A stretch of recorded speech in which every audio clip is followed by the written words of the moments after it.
Well, good morning, everyone. Thomas Montgomery with IIMFL and Smart Money Alliance. It is Monday, February 1st, 2021. We always like starting a new month because it's an opportunity to reflect back on the prior month and determine if you met your goals and objectives. And as we look forward to this month, February, to make sure that you have a plan in place and the action behind it to reach those goals. We know that we'd like each of you to be able to help at least one client per day. And so, of course, February is a little bit of a shorter month, but we'll just keep it simple and say to help one client a day, about 30 clients in the month of February. If you do that, you can make a very positive difference in 30 other people's lives and earn an adult income. We get together at this time most weekdays, Mondays through Fridays, right before 8 o'clock Central with our distribution partners. And we have three different types of distribution partners. We have affiliates. It's free and easy to be an affiliate. Who wouldn't want to be an affiliate? Refer in people and get paid. Again, no cost to be an affiliate. We are not network marketing. We're not MLM, but we do have override commissions. And so that allows affiliates to recruit affiliates that recruit affiliates because our comp level is 3 levels deep. So that's great for passive income. Secondly, we have our credit literacy educators. They focus on, to no surprise, educating on credit, helping people, whether they be small business owners or not, improve their credit scores. Now, we're not credit repair. We don't think the world needs another credit repair company, but we have a program, an innovative program called Credit Boost, whereby we average 100-point increase in the first 30 to 60 days, no upfront cost to the client. And our credit literacy educators don't sell anything, but just by creating awareness and referring in, earn an adult income, on average $9,000 a month. And then lastly, we have our joint venture incubator partners. This is our leadership team. We're in the process of opening 100 physical offices. Think about Edward Jones offices or H&R Block or State Farm, where they have a local presence in their community. And so for us, that will provide more accessibility to educate the community and then to have more of a hands-on approach rather than a long distance approach to client implementation.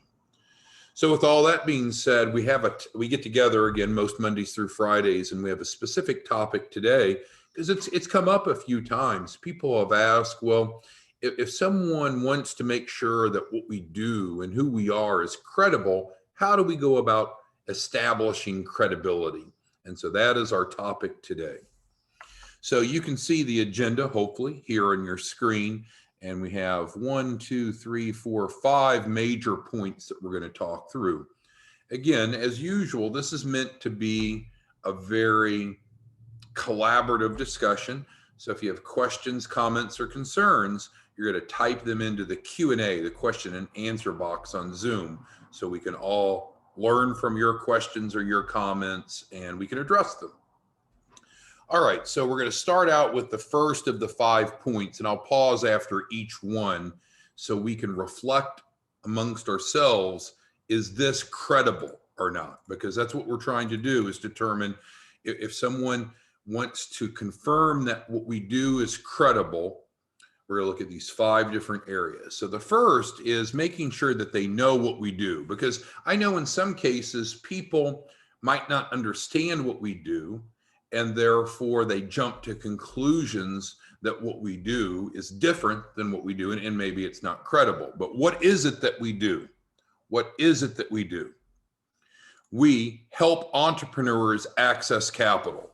Well, I think we're okay there, right? That's very much needed. Most small businesses want and need more capital to start and grow. That's the space that we're in. So we'll give that a check mark. We charge nothing up front for the Access to Capital program. They pay nothing up front. That's very credible, right? Because the payments are based upon results. Who wouldn't want to pay based upon results, especially if we're solving a problem they have, which is accessing capital? We have a very low fee structure. Our performance fee for capital raised for clients in the Access to Capital program is 6%. Any of you that are knowledgeable about this space, that is a very reasonable, maybe too low rate. Now we share that 50% of that goes out to the field. You get 3%, we keep 3%, we do all the work. But our fee structure is certainly not one that's going to draw a question unless someone's just not used to having a performance fee for the capital raise. If they're quite conservative and they feel like that they can do it on their own, they don't need professional assistance, that's fine. And I guess, again, a great analogy is real estate, right? You do not have to hire a real estate agent to sell your home, but it typically is advisable, right? And it just so happens that at closing, typically there's going to be a 6% line item on the closing documents when you buy or sell a home that goes to the realtor fees. Ours is 6% for the technical advisory fees. We offer guaranteed results with the access to capital. So not only are we not charging anything up front, and not only do we have a very low fee structure, we're guaranteeing results in writing. We promise, we guarantee, we commit that we're going to help them raise at least $100,000. We'll talk a little bit more about that in a minute, why that is credible. But so we're building quite the case here, right? We're helping entrepreneurs access capital, which is a huge problem that we have a solution for. No upfront cost, low fee structure, guaranteed results. And best of all, we don't filter out people. They can have bad credit, that's fine. They can be brand new or pre-launch, that's fine. There's no minimum time in business, no minimum credit scores to enroll in the Access to Capital program. So, first point of establishing credibility is making sure that they really understand what they do, because sometimes people will piece together what they think is reality and it's different. But what I'm showing you is what we do, and it's what we talk about doing, and it's what we train on almost every day, and it's what our agreements say. So that's what we do. So do any of you, and we've got a bunch of great minds on here, do any of you look at that first bullet and see anything that's not credible about that? So Anna Marie, Barry, Beatrice, Billy, Kwong, Dion, Jerry, James, Joseph, Kim, Mark, Michael, Robert, Victor, Will, William, and others. I mean, is there anything about that bullet? Don't address anything off that first bullet. We're just on that first bullet. Yeah, and I think we're all on the same page. Now, I know a little bit the devil's in the detail of how the implementation goes, which we're going to talk about, but I think we're spot on. Literally, if you can't help at least one client per day on average with this value proposition, I'm concerned. I'm concerned about your ability to market. Okay, so now we're going to move on to the second bullet, because it's not just about kind of at a high level what we do. Let's talk about who we are. We'll talk about the organization, and then we'll drill down to the individuals. The organization. We are a 501c3 nonprofit. We're not just making it up. You can look it up. We are a 501c3 nonprofit. That's credible. We had to go through the scrutiny and the rigors in the reporting to accomplish that. We are a 501c3 nonprofit. We have a physical office. I'm sitting in it. You know, this is not a shack on the back 40 of some Appalachian mountain. This is a physical office, and we have W-2 employees. And then thirdly, our model is to obviously work with as many people as possible to get the word out and help more small businesses. And to do so, we have a free affiliate program. How much does it cost to be an affiliate? Nothing. It's free. Is this an MLM? It is not. Is it network marketing? It is not. Not to say that there's anything wrong with those, and those are reputable companies too in most cases. But the bottom line is the organization is solid. Okay. Any questions on the organization? IIMFL. Okay, rolling along. So we're down to the third bullet. There were three of us that came up with this concept. Mark, Chuck, and myself. All three of us either had worked for at the time or had previously worked for the SBA. Now, for transparency, we all worked through SBDCs, Small Business Development Centers. Our paychecks were paid by the SBA. We are all employees of local colleges or universities in Dallas, Tyler, and Longview SBDCs, all in East Texas, or North and East Texas.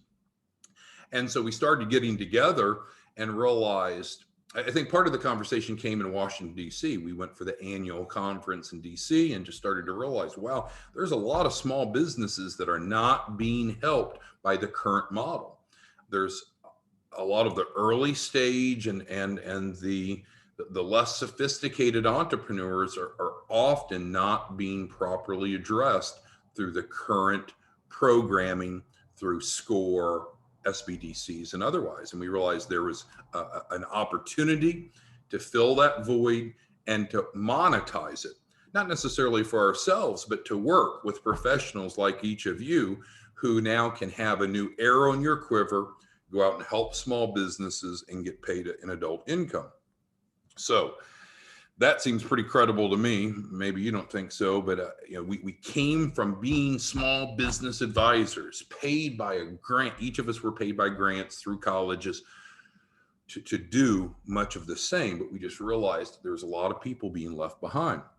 Now, with that being said, in my case, I worked specifically July 5th, 2019 was my last day being paid by the SBA. So that was about 1.5 years ago.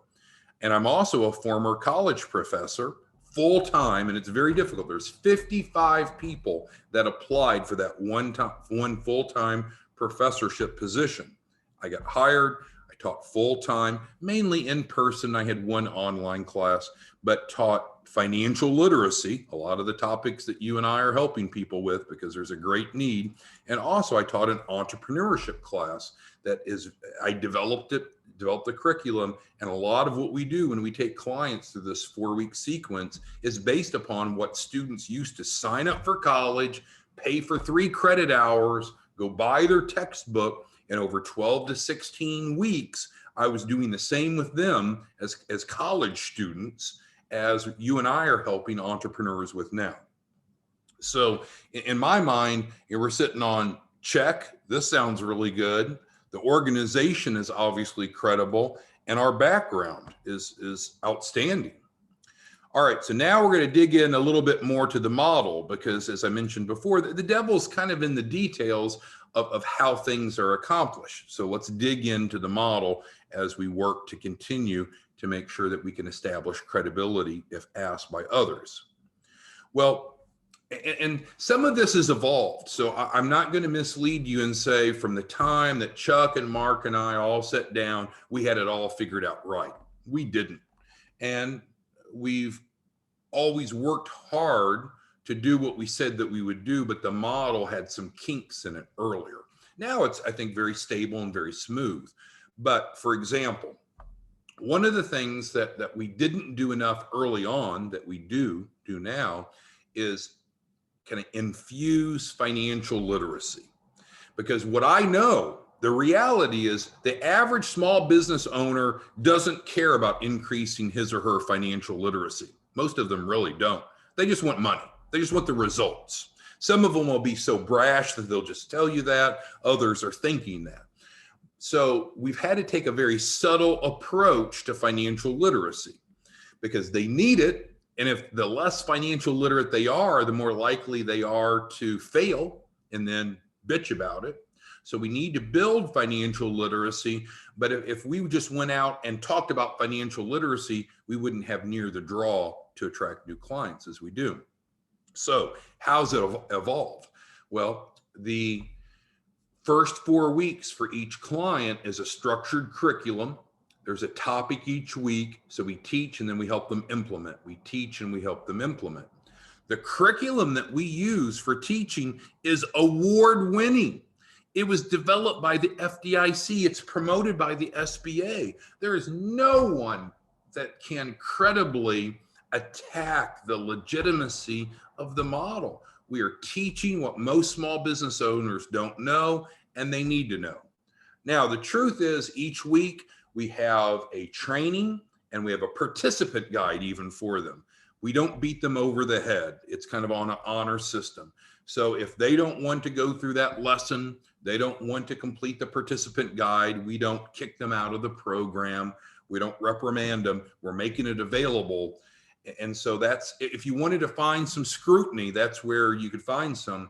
You could argue that we should require them to go through the financial literacy training, but that's really not what the marketplace wants. And so we don't require that, but we do make it available, and you can see it, right? If you go to the IIMFL website, small business certification page, you can see the 4-week curriculum, and even you can sample each of the lessons to make sure that you or your referral sources or anyone that thinks that it's not credible to confirm. It's award-winning curriculum. It's the real deal. It doesn't get better. Okay, so we've got a thumbs up there. What are we doing during the first 4 weeks of the Access to Capital program? Building financial literacy, as we talked about, but we're building their loan package. We're pulling together what's needed to build a loan package. Well, that can be a little bit foreign to clients because many of them don't really know what a loan package is or what it includes. That's why what you and I do is important, but we're going to take them through, coach them through mentor them through a 4-week process so we build out the loan package. Not to exclude people that don't have something. The analogy I use, and this is probably a poor one, but let's say we've got a number of people on the line here. Let me pick Billy. Billy's on the line. So I say, Billy, hey, what are you doing for the Super Bowl on Sunday? Let's get together and let's watch the game together. And Billy says, yes. So I'm over at his place or he's at mine. We get hungry, so we go over to the refrigerator. We open the refrigerator. So now we're deciding what we're going to make for a snack or dinner, what have you, based upon the ingredients that are in the refrigerator. Well, that's a pretty good analogy of what all of us are doing with clients. During that 4-week process, we're not telling them that they have to have something, but we need to gather what they do have, a list of what they have, so we can identify the right recipe, in other words, the right capital raise for them. So this is structured, transparent, good stuff. Next, and again, I've admitted to you several times, we've learned as we've gone. And so now what we're doing is launching the FTF, the first tranche financing, for our goal is 100% of clients. It started at 90%. Now we're at 100% to get them their first tranche or first round of funding in the first 30 days. I'm not telling you that's always happened because that's not true, but now that's the way the model has evolved and it's working well. And so on a daily basis, we have clients, and there's a couple of you on right now, that the way that you've managed your personal and business affairs didn't allow you to qualify for any FTF on your own. And we have a second chance financing where it's essentially guaranteed approval, 0%, $2,500 with typically same day or next day funding. So this is outstanding that we can take these people regardless of how they've managed their personal or business affairs in the past and get them at least their first tranche of financing, FTF, pretty much 100% of the time within the first 30 days. That's outstanding.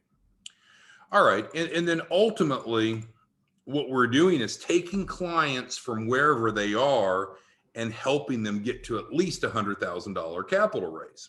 Now, that's not the maximum. We've raised more than $100,000 for clients. We love raising more than $100,000 for clients. The more, the better. Of course, they have to qualify for whatever capital raise they're going to go after. So it's not a gifting model. It's one where we work with them as technical advisors to help identify the deficiencies, address the deficiencies so they qualify for the capital raise. So it doesn't, that 100,000 is not the cap, it's the minimum that we guarantee. All right, so we're going to pause again. I've got a couple questions in, so I'll address those. But if anyone else has questions on the first 4 bullets, we're going to discuss those before we get to the 5th. Okay, so Deanne has a good question about the curriculum. The award-winning curriculum was is approved by the FDIC. It was developed by the FDIC.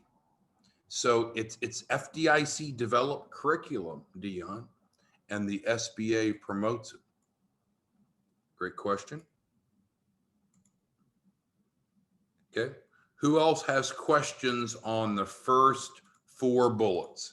So if someone were to say, well, how do I know this is credible? I'm not necessarily giving you the scripting, but I'm trying to convey the knowledge so you can have an intelligent discussion about the model. All right, so let's go ahead and go to the 4th, and then we'll open it up for all the other questions. So I would not be honest with you to say that everyone is satisfied, but I think that's true. Rather, they're a Neiman Marcus client, a Walmart client, an Edward Jones client, especially considering that you and I often work with challenged clients. Now, we work with the entire breadth from one extreme to the other, but since we don't screen out people on these different criteria, we often get more challenging clients that I know that the SCORE chapters and SBDCs of the world, for example, do not want to work with in most cases. So what we have to do is we have to make sure that we're transparent, we're honest and consistent. So that starts with all of our writings are and all of our agreements are in writing. We don't have any oral agreements. We don't do any oral agreements, always in writing. We use DocuSign for just about everything. Our affiliate agreements are through Post Affiliate Pro, but other than that, everything else is through DocuSign. So the client receives it, reviews it, agrees to it, signs it. And that states what their responsibilities are and what our responsibilities are. Now, what we've had happen oftentimes is that people will make up their own rules and then they'll want us to live by their rules. And then if we don't live by their rules, in other words, they want to unilaterally change the agreement in some way, small or large. And then when we don't do that, then they're all pissed off. Well, we don't do that, right? We have an agreement and we both agreed to it. We've both DocuSigned it. They always get an executed copy for your referrals. You should be getting a carbon copy of it. So we're all on the same page. But the agreements are in writing that clarifies responsibilities. So I think that's very credible. We don't just do oral deals to say, oh, yeah, it'll be like this or go like that. No. Everything is in writing. And if it's not in that agreement, we've not promised to it, no, because the agreement says any amendments have to be in writing and signed by both parties. But I'll tell you, I have clients that are delusional sometimes. I'll have clients that sign up, let's say they sign up for the credit boost program. They'll sign up, then we're adding a new trade line. The new trade line may have, not all of them, but some of them have an application fee. They'll give us permission to charge for the application fee. It'll hit their bank, and the next day they're calling, screaming, bloody murder. Why'd you take my $99? And it's like, well, Joe, you just signed up for that trade line. It has an application fee. You signed off, you agreed to it. Joe, you gave us the payment information to charge the $99. Do you remember that? And so people, what's awesome about working with people is we're helping people. The challenging thing about working with people is people are people, and some people are just out there, right? But nonetheless, everything's in writing. Now, we need to be held responsible for what we promised to do in writing, and to no surprise, the client needs to be held responsible. And so again, this can be another rub, because I'll tell you, we have clients that frequently enroll. They'll sign up, I shouldn't say frequently. We'll have clients that have enrolled. They start to implement. They change their mind, like, oh, never mind. Well, no. There's not a never mind. We have an executed agreement that has provisions that if you want to terminate. But the bottom line is we are going to be even more aggressive in implementing the contracts. We need to make sure that we're doing what we promised to do, and the clients need to be held responsible to do what they are saying they're doing or going to do. And if they don't, what we're going to see are more lawsuits filed. And now that we're a data furnisher, now if even our joint venture partners, if our joint venture partners sign up and they don't do what they say they'll do, they don't pay the payments, then they're subject to negative reporting. If we go help clients get a capital raise and then they don't pay their performance fee, which is taking money out of your pocket, it's going to go negative on their credit. So we're going to be more assertive in making sure that we do what we're supposed to do, but also holding clients responsible, because some people, they just don't feel like they should be responsible. So that will be more obvious to you. And this is to your benefit as a distribution partner, because if the client's not paying us, then you're not getting paid. And it's not a rampant problem, but it occurs. And so for clients that breach their agreements or don't pay, then there's going to be more aggressive behavior. Make sure you are hiring a new collections manager who starts this coming Friday. Now, maybe the most important thing that I have on this entire page is this. If what we're trying to do is establishing credibility, you've heard me out on the rest of this, you know that all of our agreements are in writing. All of our agreements, not some of them, all of them have an arbitration provision. If you're not familiar with arbitration, it's a great way to resolve issues. So you don't have to go sue each other. You don't have to be ugly and say things that are negative on the internet. What you do is, if you feel that the other party has not done what they promised to do, then the two parties get an arbitrator, and the arbitrator is independent.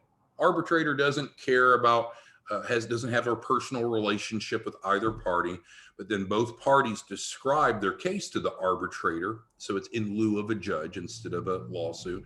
And then the arbitrator can say, oh, well, based upon these facts, he or she, the arbitrator, will decide on one party or the other. So what's my point? All of our agreements are in writing, all of them, not some of them, all of them. All of our agreements, not some of them, all of them have an arbitration provision. Guess how many times that we've lost arbitration? 0. Maybe more important, guess how many times that there's ever been an arbitration case filed against us? 0. So does that mean that there's never been a client that's dissatisfied? No, it's inevitable within the nature and the space that we're in. But what they've agreed to is, if they're not 100% satisfied and we can't resolve that, then we're going to use an arbitrator to get an independent third party to resolve it, whether they deserve their money back or something else. No one, I don't mean one or two, no one, 0, zilch, never, nada, have said, well, I don't think the IIMFL did what they said they would do, so I'm going to file arbitration. Now, we don't deter that or distract from that. We encourage that, right? If the client's not 100% satisfied and we can't meet their needs, then this is what should be done. That's why it's highlighted in yellow. No one has ever filed arbitration against us. So what does that mean? It could be inferred a couple ways.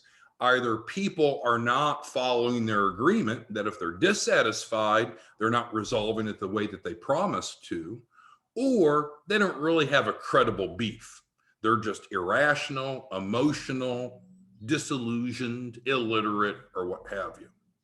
So this is how I would answer if someone said, well, how do I know that this is credible? So we clarify what it is that we do. We clarify the organization. We validate the founders. We help them understand the model, which makes sense. And then we explain, hey, there's no risk. If you're not 100% satisfied that IIMFL did what they promised to do, then you sit down with a third-party arbitrator that's going to listen to both sides and make a final judgment.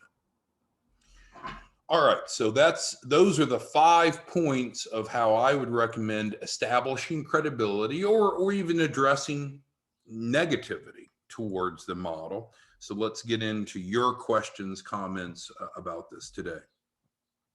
Timothy asks, can someone who is in credit repair enter into the access to capital program? Of course. Yeah. There's only 3 requirements to enroll in access to capital, which is not listed here. Needs to be a U.S. citizen, needs to be a U.S. business, and if it's pre-launch, that it needs to be formed in the U.S. once it's formed, and it needs to be legal in nature.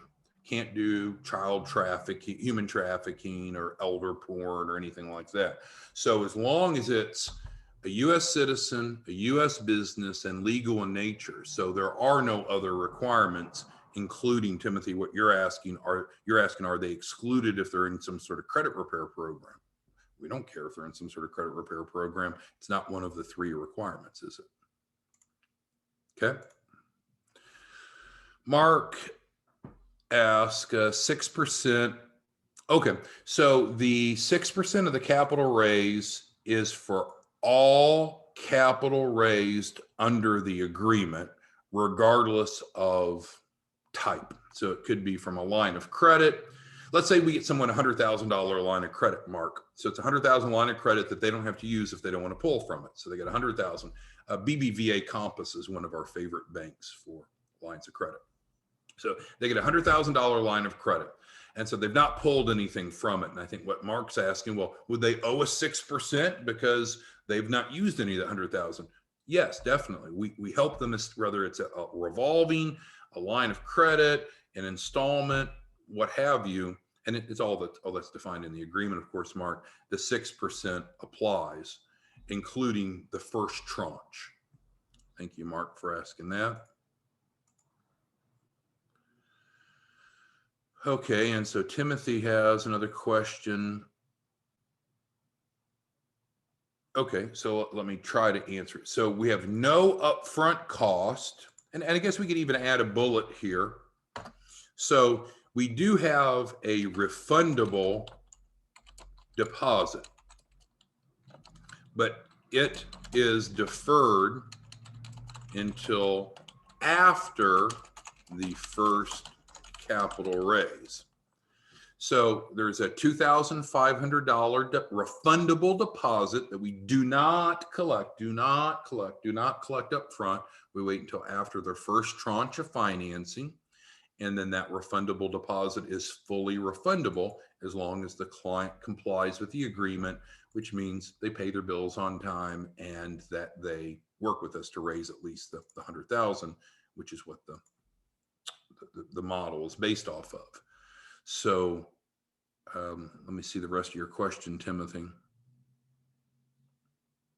Okay, so then Timothy's correct. In some cases, some clients will want to pay for this up front. And if they want to pay the deposit up front, and that happens frequently, Joseph just had one last week, and he just got paid his commissions. He made $1,250 up front.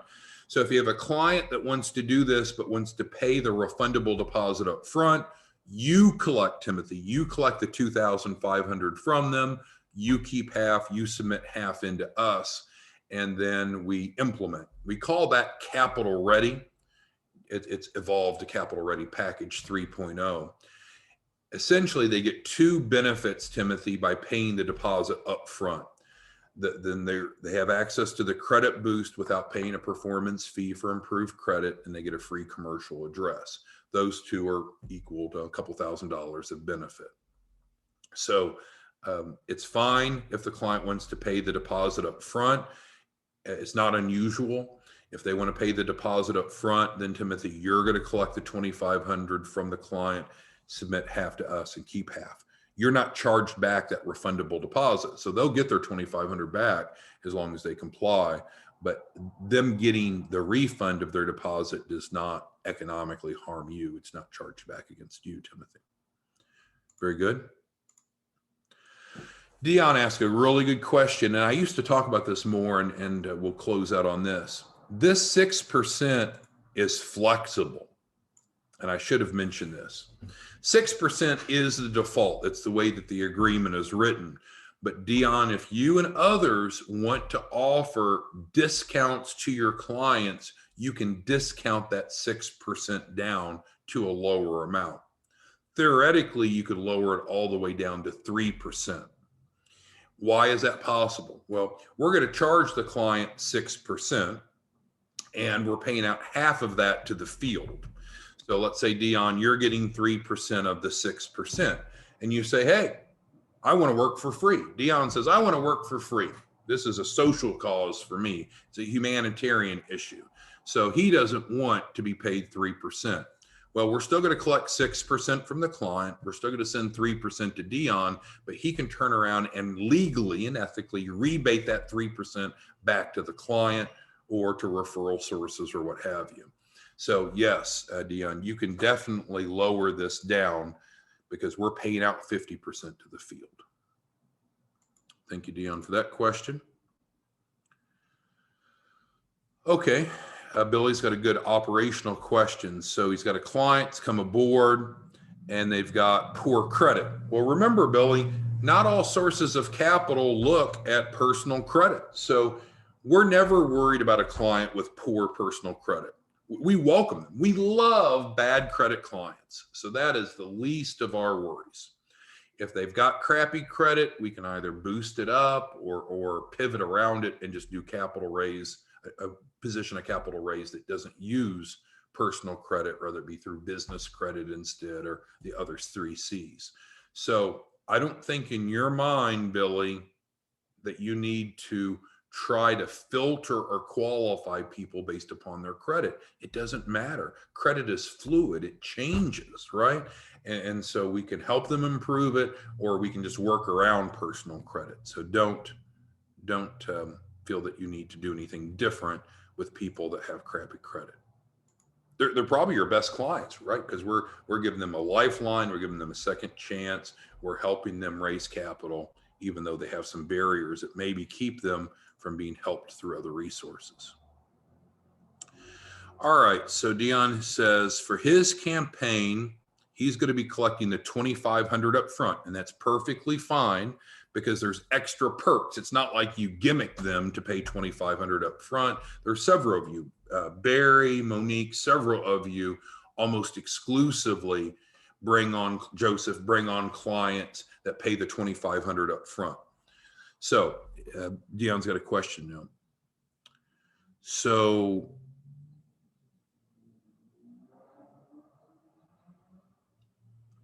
okay, yeah, so Dion's doing a promotion, and that's smart, Dion. So what we know is doing things to create urgency to motivate people to act now versus later is a proven concept in sales and marketing.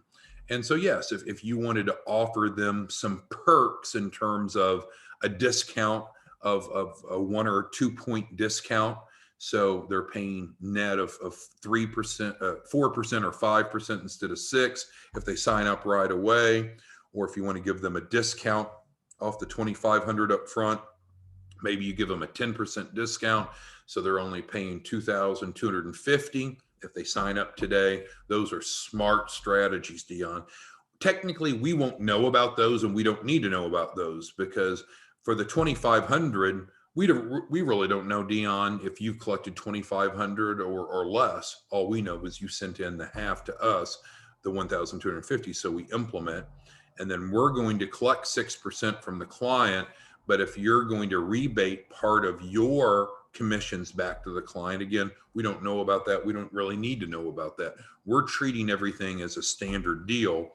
And if you're working some back end incentives with referral sources and clients, A, that's smart, and B, we don't even need to know about it because we're implementing normal.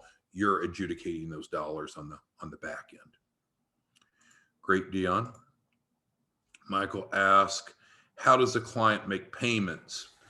Okay, so I'm going to assume that Michael's asking in the context of if you're going to collect the $2,500 up front for the refundable deposit for what we call Capital Ready 3.0, then you can collect that $2,500, Michael, from that client however you want. You could take Bitcoin. I'm not joking. Some of you take Bitcoin from clients. Some of you take PayPal. Some of you take cash, checks. I mean, that's really up to you. They're paying your business in the Capital Ready package, which is different than everything we really talked about here, which is access to capital.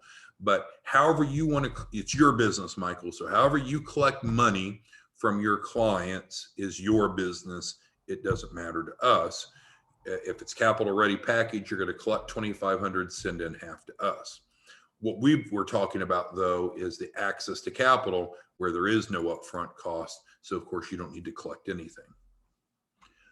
All right. Well, hopefully over the past 40 minutes or so, we helped you be better prepared to address how our model is credible in terms of making sure they know what we do, the organization's credible, the founders have an impressive background, the model is credible and stable and results oriented.